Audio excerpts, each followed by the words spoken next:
Every big company has been sold the same line.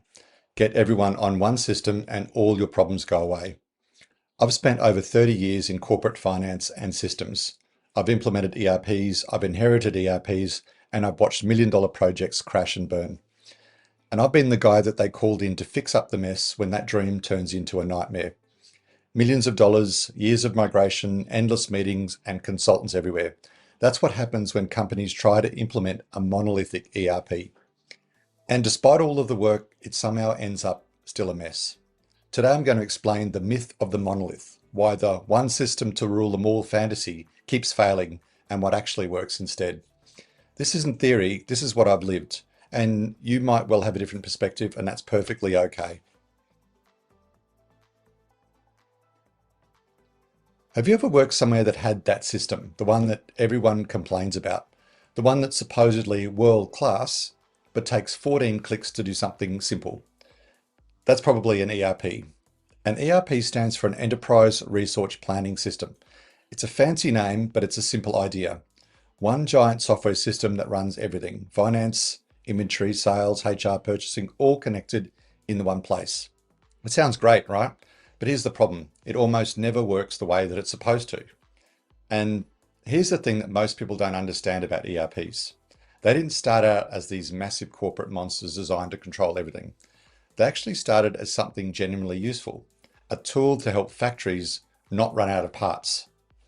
But somewhere along the way, software developers saw an opportunity to go deeper inside the business, and they turned a practical solution into a philosophy. In fact, it's almost a religion. The idea that one system could and should run your entire business. But understanding how we got here is the first step in understanding why it doesn't work. ERPs started in factories. Manufacturers in the 60s and 70s just wanted to answer basic questions. What materials do we need? When do we need them? And how do we make sure we don't run out of stuff? And that was called MRP, Material Requirements Planning. And during the 90s, I was heavily involved in MRP when I was working on a software called BPIX. During the late 90s, I designed and implemented a costing system inside BPIX, which we rolled out across the Nestlé world in Oceania and Asia. That in itself was a huge step forward because it allowed us to work out the cost of products consistently across countries. But then around the time of the millennium, companies started to get really worried about all the different systems they needed to patch to be Y2K compliant. So the software companies had a big idea. They said, what if we connected everything to our system?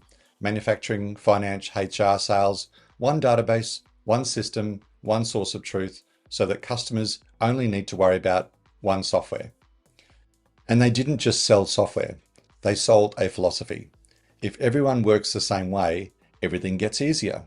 And companies all around the world bought into the idea that we could have this monolithic system from one vendor that did everything. In 2006, 20 years ago now, I was responsible for corporate reporting when our region implemented SAP. The promise was beautiful: complete visibility, one source of truth, seamless reporting across the business. The reality was a nightmare, because what nobody mentioned in the sales pitch was that a third of our business was in the Pacific Islands, and they were never going onto SAP and probably never would. So the promise of complete visibility, it was dead on arrival. And that's what happens when the monolith meets the real world. The promise of complete visibility never happened, so we had to invent workarounds, even though the software that was provided was meant to solve that very problem. And even if you did get everyone on the one system, the business doesn't stay still. During that time, we were also very active in acquisitions and divestments, and I was involved in buying several medium-sized and large businesses. But within a year of the implementation, we had nothing but workarounds because these businesses weren't on the one system. Our temporary spreadsheets became permanent. We had custom bolt-ons, we had shadow IT, and we had that team that always just wanted to do their own thing. This means we have endless customization requests, brutal change control processes, and global templates that didn't fit anyone. And then people started quietly building side systems again because the monolith just can't move as fast as the business needs. The thing that was supposed to fix the problem becomes the problem. And that was my world. I developed a reputation as the guy who worked out how to get around these systems and make them work for business. Now let me tell you about one of the most ambitious and most painful ERP projects in corporate history. It was in Nestlé and it was called Project Globe. The goal was breathtaking. Get the entire company, every country, every division, every product line onto a single ERP system. It was one way of working everywhere around the globe. They thought it would take 3 years. It ended up taking more than 6, and it cost billions of dollars. I was there, I lived through it, and what I saw taught me about monolithic ERPs more than any textbook ever could. And this is the story they don't put in the case studies. In the early 2000s, Nestlé launched Project Globe. Was it a failure? No, not at all. Nestlé eventually got great value from it. And from memory, I think we managed to reduce our global IT spend from something like 3% of sales to 1% of sales. It was a huge step forward for standardization and centralization. But the journey was brutal.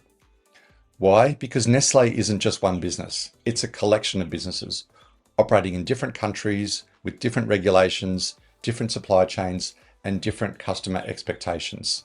Forcing all that into a single rigid template created years of pain. Teams spent more time adapting their work to fit the system than actually focusing on operations. Local managers pushed back and workarounds multiplied, and that one source of truth dream kept slipping further and further away. In fact, we had this mantra, adopt, don't adapt. They wanted everyone to adopt the same process. It was really hard work because there were always local differences that needed to be considered. Tax issues, ownership, regulatory, even cultural issues. And very often, smaller businesses that Nestlé had bought because they were innovative were often overwhelmed by the bureaucracy and ended up disappearing. Worse still though, managers that used to have great analysts around them who knew the people and the processes suddenly found themselves having to deal with an analyst from a different country who probably had never even visited the factory or office where people worked. Monolithic ERPs allowed companies to outsource and offshore work. But Nestlé isn't unique, and that story plays out everywhere. The names change, whether it's SAP, Oracle, Dynamics, but the pattern is exactly the same. Big promise, massive investment, painful reality.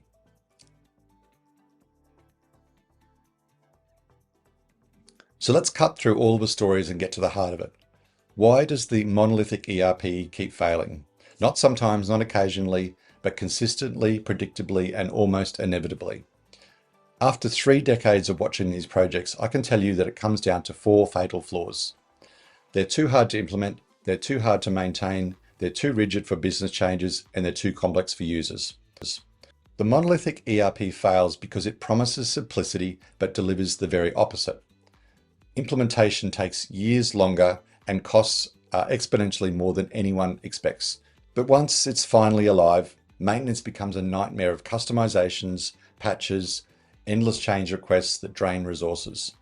The system that was supposed to make everything easier now requires an army just to keep running. But the real damage happens at the business level. The moment market shifts or regulations change or a new acquisition lands, the monolith can't keep up. It's too rigid to bend, so people work around it with spreadsheets, shadow systems, manual processes that defeat the entire purpose. Meanwhile, everyday users are stuck navigating a system that's so complex that simple jobs feel like punishment. The monolithic ERP doesn't serve the business ends up serving the monolithic ERP. So if the monolithic ERP doesn't work, what does? And this is the question I've spent the last 20 years thinking about. And the solution isn't what most people expect. It's not chaos. It's not let everybody do whatever they want. It is, however, a fundamental shift in thinking. Instead of trying to force one system into every part of the business, you standardize something else entirely. Not the software, but the language, the process, the culture. And then you add something that most companies are missing, a decision layer. Don't standardize the software, standardize the process, language, and culture. Agree on common definitions across the business and manage your master data intentionally. And most importantly, choose the right system for the job. Ask the users what they want. Yes, that means more interfaces, sure, but at least the person doing the job does something with one click instead of 14. Now, of course, that creates complexity with integration, no doubt. But the flip side of that is when you do need to upgrade, you change one thing. You don't bring the entire organization to its knees when you need to change systems. Things can keep going. But if you follow that model, you do need one additional layer, which I call the decision layer. This is something that sits on top of all those systems and provides a single point of truth and visibility to business leaders. I'm not talking about a data lake, a warehouse, dashboards, or report. I'm talking about a knowledge layer, a layer where all information is consolidated and aggregated so it can be analyzed. In other words, find the best solution for the job. It might well be that one of these big name ERPs could be the best thing, but it could also be something simple like a SaaS product or Xero or MYOB.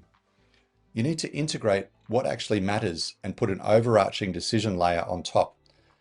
Allow differences where they create value, but bring it all back to a central language that the business speaks. If this has made you rethink how you look at enterprise systems, please subscribe to the channel. I like to make videos about the stuff that actually goes wrong in business and what we should do about it. I'd love to hear about your experiences and the worst system that you've come across.